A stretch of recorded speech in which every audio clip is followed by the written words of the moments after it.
el que escucha a Dios o escucha a Dios. Eso significa Simón. Simón significa escucha a Dios. Y podríamos ver que el Señor le habla sobre un cambio de identidad o sobre un cambio de nombre.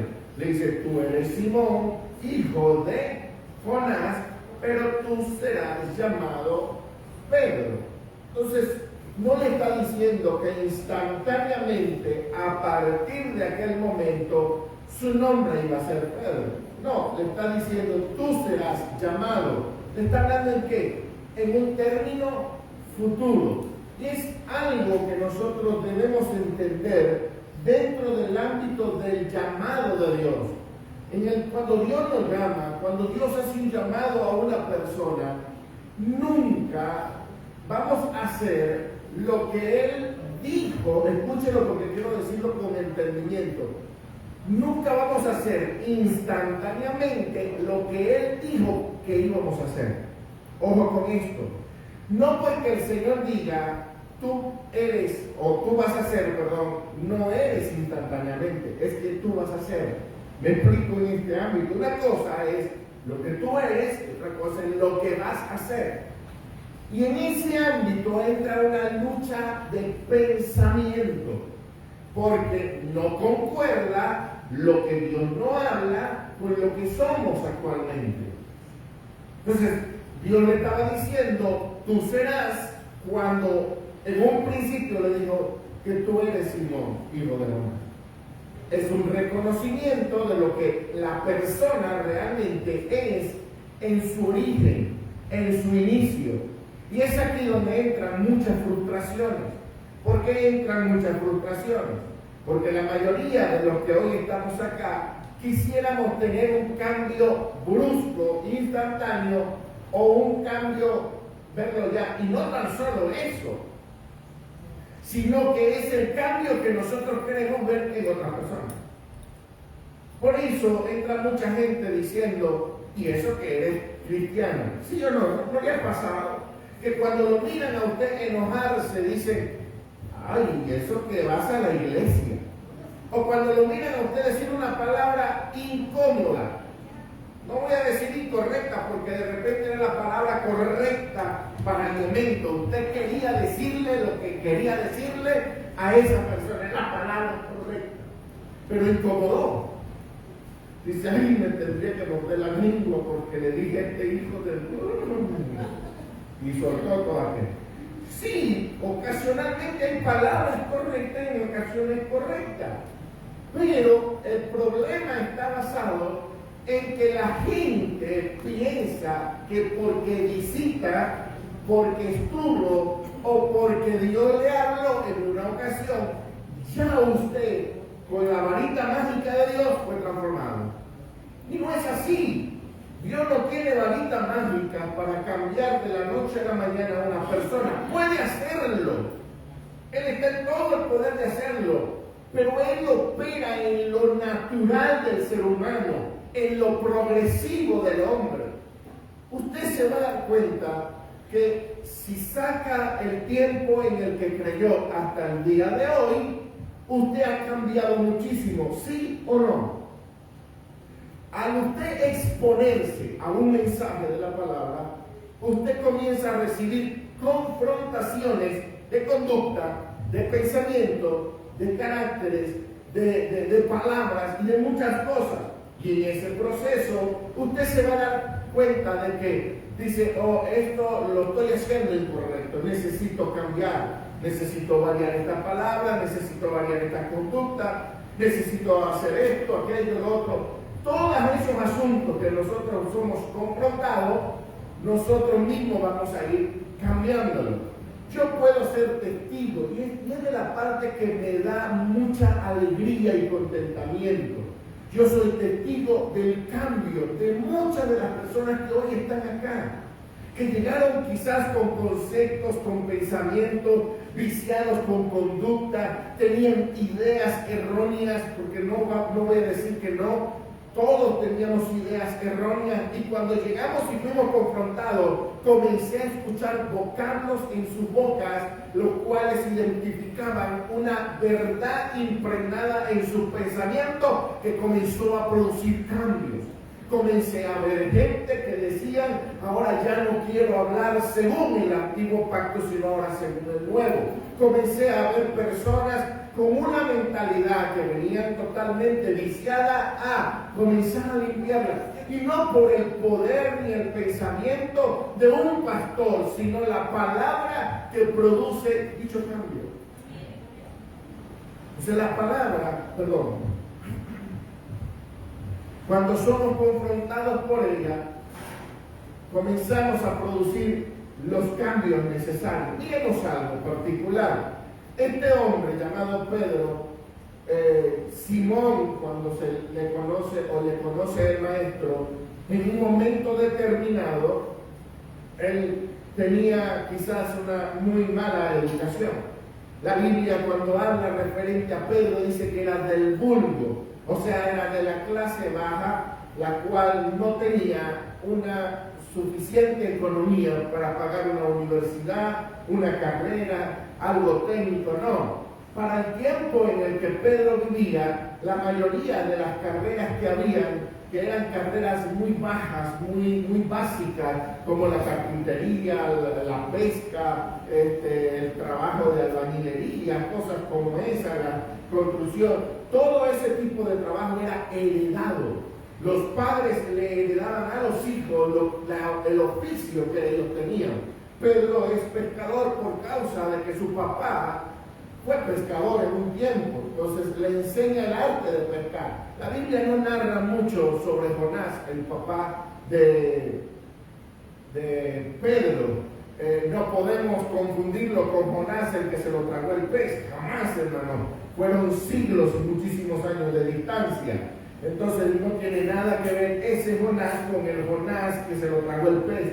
Pero sí tiene mucho que ver con la profesión que tenía Pedro. Era un pescador. Por lo tanto, no tenían la capacidad de poder pagar una universidad para ir y estudiar algo mucho más allá, como lo tuvo Pablo. Pablo sí tuvo ese privilegio de nacer en un hogar quizás muy pudiente, donde le pudieron promover en grandes universidades, entre las cuales tuvo como profesor a un hombre que la Biblia lo llama Gamaliel, el cual no permitía que los alumnos lo eligieran a él, sino que él elegía a los alumnos que les iban a dar clase, a los que tenían mejor condición económica y a los que podían pagar lo que era la carrera universitaria a su lado. Entonces, son dos personajes totalmente distintos. Pero ¿qué me llama la atención de este personaje?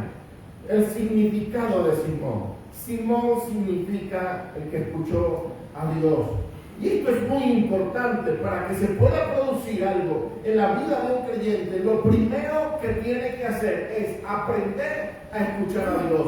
Y si algo yo estoy seguro es de que todos los que hoy estamos acá congregándonos, estamos por una sola razón, y es saber aprender a escuchar a Dios. ¿Cómo escucho yo a Dios? Usted está acá reunido no porque la predicación sea muy bonita, porque a veces nos cala en el alma y en el corazón. Usted está aquí reunido no porque hablemos bien o porque hablemos modestamente, no, de ninguna manera, porque a veces nos cuesta en muchas ocasiones aceptar y asumir lo que se nos está hablando. Pero yo sé que usted está acá porque usted está anhelando escuchar la voz de Dios continuamente en la dirección de su vida, de su hogar, de su matrimonio, de todos los ámbitos en los cuales nosotros vivimos. Por eso es que hoy nosotros siempre deseamos poder hablar una palabra direccionada por Dios, porque sabemos el hambre, la sed, el deseo que hay dentro de la congregación de poder escuchar a Dios en un mensaje, escuchar la dirección del Espíritu en una palabra, que Dios nos pueda direccionar en los procesos que estamos viviendo, en los momentos de angustia, de dolor, de tribulación, de cualquier situación difícil, que Dios pueda estar presente por medio de un mensaje de su palabra. Pero miren algo particular, dentro de la historia de las Escrituras, nos vamos a dar cuenta que todos los hombres que hicieron cosas poderosas, milagros, prodigios, que pudieron abrir el mar, que vieron cómo Dios mandó codornices para el pueblo ser alimentado, que de repente hicieron flotar un hacha de un río donde se había hundido, que convirtieron un alimento totalmente venenoso para el pueblo, lo convirtieron en saludable con una simple oración. Hombres que hicieron esas grandes proezas, las hicieron solo porque aprendieron a escuchar a Dios. Cuando aprendemos a escuchar a Dios, aunque las cosas en nuestro entorno salgan mal, la Biblia nos dice que todo lo que amamos a Dios, todas las cosas que nos pasan, nos ayudan para bien. Que todo lo que me va a pasar me va a ayudar para un beneficio. Que todo lo que está sucediendo, Dios lo permite para traer algo bueno a mi entorno. Duele al principio, por supuesto, no lo niego y tampoco lo niegue. Siempre va a doler el comienzo. Siempre nos va a doler en los procesos. Siempre nos va a doler que alguien nos traicione, que alguien hable mal de ti, que alguien caiga en pecado, que alguien haga algo malo. Eso duele. Pero entendamos que aunque nos duela, Dios lo permitió con un propósito. No se queda Dios con los brazos cruzados en la caída de cualquiera de los hombres que hoy están acá, ni de las mujeres que hoy están presentes. Dios siempre va a estar presente en los asuntos más dolorosos de nuestra vida para decirnos: no te preocupes, lo estoy permitiendo porque quiero hacer de ti alguien mejor, más grande, con más fuerza, con más dureza en el corazón, no para que seas insensible, sino para que no te cale lo que te está haciendo el ser humano que está afuera. Entonces, son cosas que a veces no entendemos, pero lo que no vemos mucho dentro de las Escrituras es a gente que no supo escuchar a Dios. Y te quiero narrar sobre un personaje, porque dentro de la Biblia sí hay alguien que en 3 ocasiones no escuchó a Dios en lo que se le demandó. Aunque ya Dios lo había elegido, y no lo eligió, escúchelo porque quiero darle a entender bien en este asunto, no lo eligió por pensamientos propios, lo eligió por petición humana. Cuando se elige a Saúl como rey sobre Israel, no se elige porque Dios haya querido establecer un rey. El que gobernaba Israel para la época era Dios por medio de los jueces. Dios daba la orden, los jueces ejecutaban el mandamiento que Dios daba. Cuando los jueces iban a ir a conquista o los jueces iban a hacer algo, siempre consultaban a Dios. Pero Israel en un momento determinado dijo: es que todos los pueblos vecinos, y ese es el problema, ¿no? Es que todos los pueblos vecinos, toda la gente que vive a nuestro alrededor, ellos tienen reyes. Ellos tienen reyes. ¿Por qué nosotros no tenemos un rey? Y le dice: no te basta con Dios como rey sobre tu vida. No, pero queremos tener a alguien físico. Ah, bueno, entonces vamos a ponerle a alguien físico. Le ponen a Saúl. Y en ese proceso donde colocan el primer rey sobre Israel, un hombre el cual no sabía escuchar la voz de Dios. En primera instancia, Dios le da una ordenanza a este personaje y le dice: espérate 7 días antes de ir a la guerra, antes de ir a la batalla, 7 días nada más. Van a venir los sacerdotes junto contigo y el pueblo y van a ofrecer sacrificio. En ese sacrificio van a ver que Dios va a obrar en la batalla. Pero el hombre viene y mira que pasan las horas, pasan los días, pasan el tiempo y nada, no se acercan. Y de repente dice: no, ¿sabes qué? Vamos a ofrecer el sacrificio nosotros. Ya la gente se está molestando, se nos van a ir, ya los de la guerra van a venir, vamos a ofrecer el sacrificio.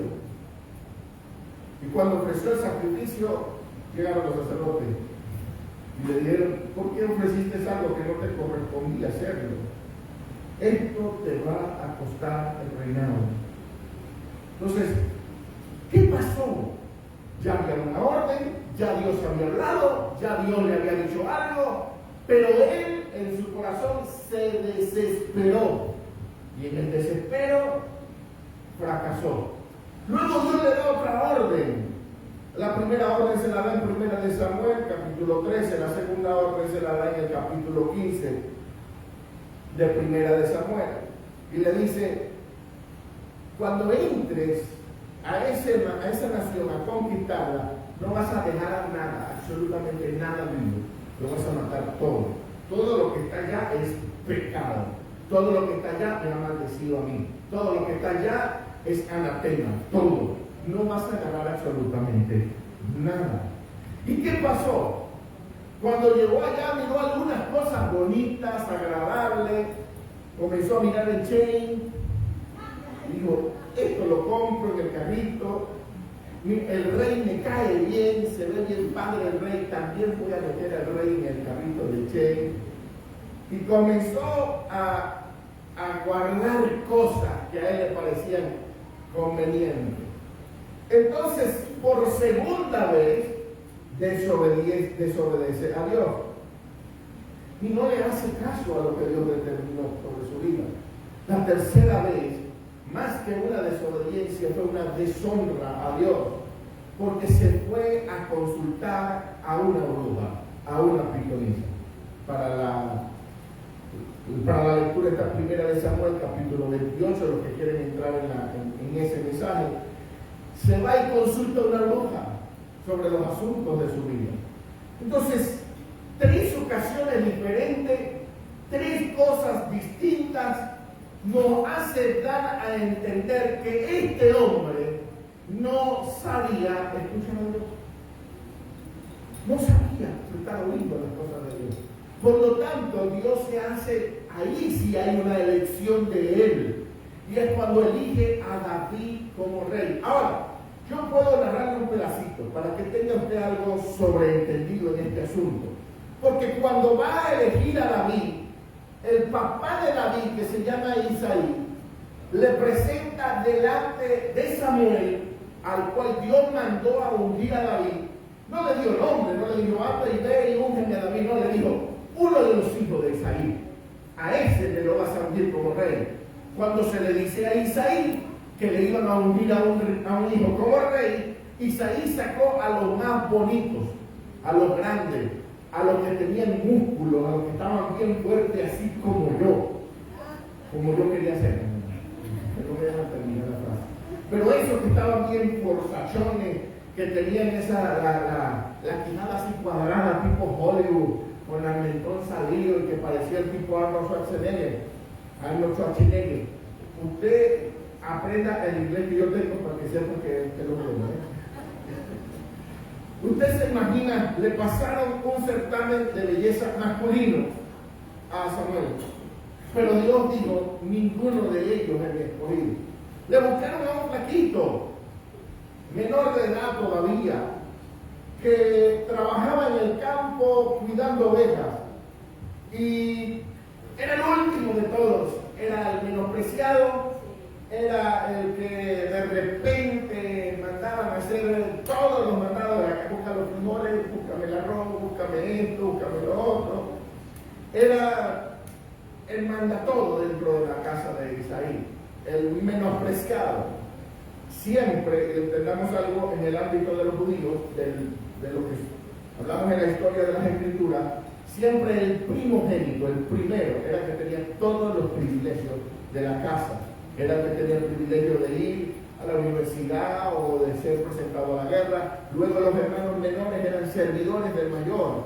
Y si David era el último de todos los hermanos, tenía que servirle a todos. David tenía el pantalón del primero, que ya tenía como 5 colores de tanto lavarlo. Era el que le daba toda la ropa. No sé si te le pasó, pero casi siempre los menores heredan la ropa de los mayores. Mi hijo ha heredado más que todo mis zapatos, porque ya creció tanto que lo único que le queda son mis zapatos. Espero que algún día le queden mis pantalones, aunque él dice que no. Yo no voy a engordar como tu papá, voy a ser siempre flaco. Dios lo oiga, yo también era así. Y mira dónde paré. Bendito Dios. Entonces, David era el menospreciado, pero ¿qué vio Dios en él? que David sabía escuchar la voz de Dios. David sabía recibir órdenes. David no se rehusaba. Y una de las cosas por las cuales yo considero que David era conforme al corazón de Dios es que nunca se escudó acerca de los pecados, transgresiones o caídas que tuvo. David reconoció, David se humilló, David dijo, solo yo he pecado, yo soy el culpable. David en todas sus declaraciones, cuando fue acusado de algún asunto en contra de Dios, dijo, sí, soy culpable, yo lo hice. Saúl no, Saúl se justificaba, es que no venía, es que ya estábamos a la guerra, es que ya se desesperaba y avanzaba en las cosas que Dios no le había ordenado. ¿Por qué Saúl no supo escuchar a Dios? ¿Por qué no lo supo escuchar? Primero, por el orgullo. Es un hombre orgulloso, no, yo quiero hacerlo, yo quiero, y no permitir que Dios obre, no permitir que Dios esté en medio nuestro, no permitir que sea Dios el que haga primero. Eso nos hace orgullosos, hermano. No es por la labor nuestra, siempre será la labor de Dios. Por miedo a los hombres, miedo a que la gente lo deje solo, miedo a que la gente se le ponga en contra, miedo a que la gente no acepte lo que se le está diciendo. Hermano, si usted tiene que decirle la verdad a alguien, no se la diga, no, dígasela con amor, dígasela pero con paciencia, no sea tan rudo en decírsela. Yo estoy viendo que está viendo que quiere decirle a su esposo algo, pero dígaselo con amor, dígaselo con ternura, como que lo ama, piense que lo ama, aunque no piense que se lo va a decir a su suegra. Si usted piensa que se lo va a decir a su suegra, usted va a matar a esa persona. No piense que se lo va a decir al amor de su vida, ¿sí? Entonces, lo segundo es miedo a los hombres, y eso evita que nosotros aprendamos a escuchar la voz de Dios. Y lo tercero es obedecer por selección. ¿Qué es lo que me conviene obedecer y qué no me conviene obedecer? Y a Dios no se le obedece por selección. A Dios se le obedece y punto.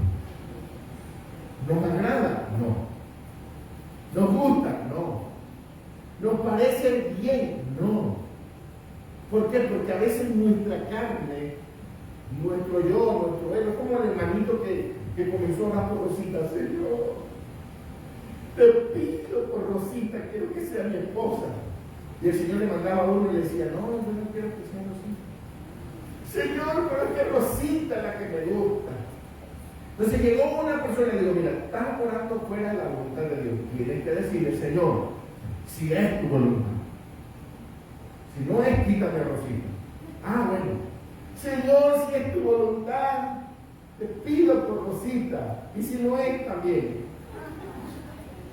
Eso se llama conveniencia. No es lo que me conviene ni lo que yo quiero. Aprendamos a escuchar la voz de Dios, que a veces en lo que nos gusta, Dios nos dice no. A veces en lo que nos gusta, nos dice, hey, detente un poco, te estás excediendo. No hace mucho fui al médico, aparte de que mi esposa no me puede tratar como médico, porque le dice que le da de todo, tratarme como paciente. No sé si soy incómodo como paciente o es que como familia no nos puede tratar. Las dos cosas. Tuve que ir con otro médico y me prohibió 3 cosas por una semana. Miren cómo la estoy sufriendo, ¿no? Por una semana. Ya va, yo fui con el doctor, tú no estabas presente. Por eso no fui con ella, hermano. Yo no sé qué hacer. Gracias a Dios que está allá sola y no está con la suegra, porque si no, me acaba la vida, hermano. Por una semana me prohibió 3 cosas.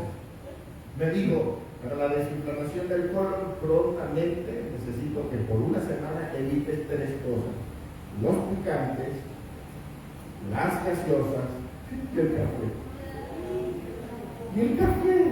Ayer me preguntaron, ¿pero por qué el café? Y yo no sé, pero me dijeron que no tomara café por una semana. La gaseosa la puedo dejar si no hay ningún problema, aunque sí a veces nos viciamos. pero se me hace más difícil dejar el café.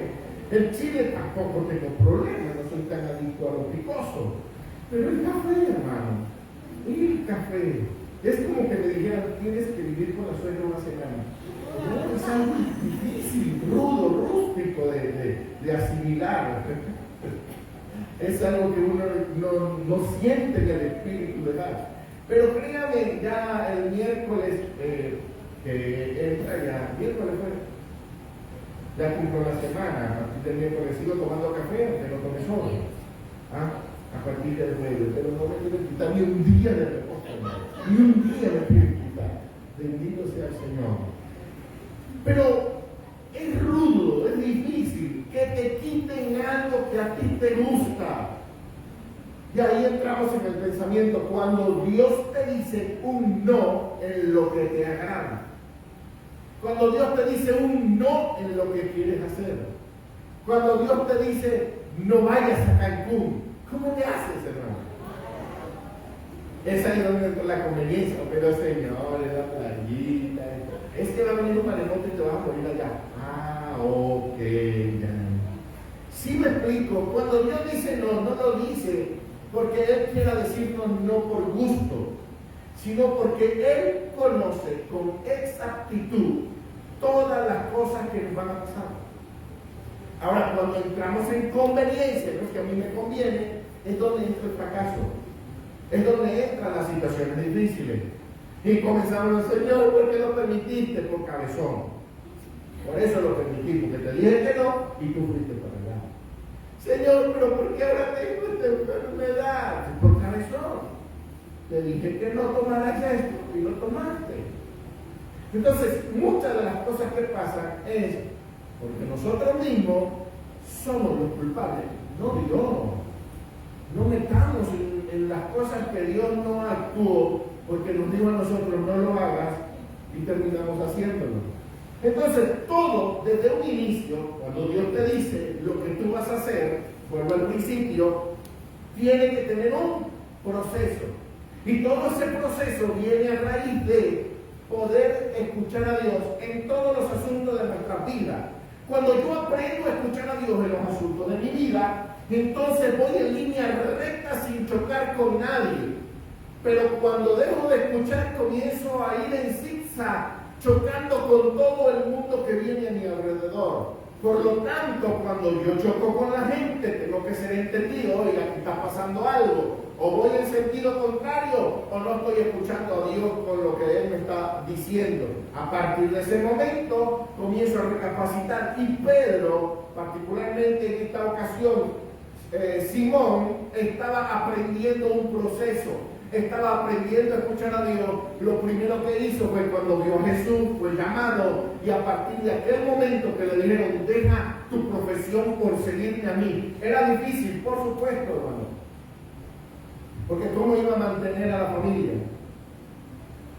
Y yo admiro a Pedro, hermano, créanme que lo admiro, porque él fue el único que salió corriendo a llorarle al Señor para que le sanara a la suegra. Eso está en la Biblia, hermano. Eso está en la Biblia. Él fue y le rogó al Señor, mi suegra está mal, sánala. Yo lo admiro, hermano, no todos hacen eso. Yo creo que por eso más adelante él le negó. Era jugando, Señor, era jugando que te lo dije. Y tú la sanaste ya de veras. Ahora te niego 3 veces. No, es jugando. Pero realmente Pedro en todo el proceso de su vida pudo aprender. Miremos algo. Ya con esto vamos concluyendo. Mateo capítulo 16, versículo 13, dice, viniendo Jesús a la región de Cesarea de Filipo, preguntó a sus discípulos diciendo, ¿quién dicen los hombres que es el Hijo del Hombre? Ellos dijeron, uno Juan el Bautista, otros Elías, otros Jeremías o algunos de los profetas. Miren algo, Jesús pregunta, ¿quién dice la gente que soy yo? Y todos comenzaron a decir lo que la gente dice.